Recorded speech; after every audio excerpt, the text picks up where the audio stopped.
Immerse yourself in the profound insights offered by Father Chuck Belmonte as he delves into daily reflections on various gospel passages from the Bible. June 13th, Thursday. Christ becomes our spiritual food. The Old Testament tells us of Elijah the prophet. As such, he was a source of discomfort for those who would not do God's will. The queen of Israel, Jezebel, did not recognize the true God. She followed Baal, a false and non-existent god, and his crowd of pseudo-prophets.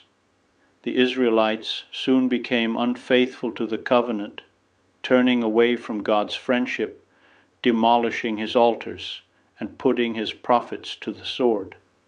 Jezebel then threatened Elijah, who alone remained faithful to God and who denounced the sinful worshipping of Baal.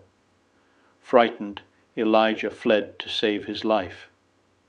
He ran into the wilderness toward Mount Horeb. After a day's journey, he sat under a furze bush. "I have had enough, Lord," he said. "Take my life. I am no better than my ancestors." Then he fell exhausted and went to sleep. In the same way that God did not abandon his people while they crossed the Sinai desert, neither did God forsake his prophet Elijah. An angel touched Elijah in his sleep and said, "Get up and eat." Elijah looked round, and there at his head was a bread baked in hot stones and a jar of water. He ate and drank. His exhaustion was such that he lay down again, but the angel of the Lord came back a second time and invited him to eat again, for the journey will be too long for you. Strengthened by the food, he walked for 40 days and 40 nights until he reached Horeb, the mountain of God. There, at the entrance of a cave, Elijah heard the voice of God as the sound of a gentle breeze. The prophet covered his face with his cloak, out of reverence. God spoke to Elijah, comforted him, and sent him back on his mission.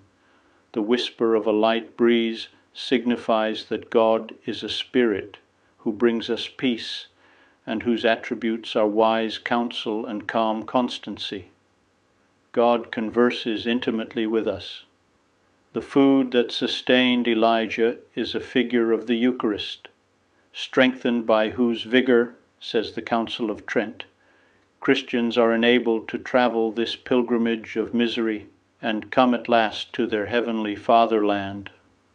God gives us food and drink more precious than bread and a jar of water, his body and blood. As in the Last Supper and on Calvary, these are prepared in the sacrifice of the altar and given to us. The Eucharist directs also our eyes toward our last destination. The fullness of the new covenant will reach its culmination in the new and everlasting Jerusalem, in the heavens, where all the chosen ones shall be gathered in the eternal banquet. To communicate with the body and blood of our Lord is, in a certain sense, like loosening the bonds of earth and time, to be already with God in heaven, where Christ himself will wipe the tears from our eyes, and where there will be no more death, nor mourning, nor cries of distress, because the old world will have passed away.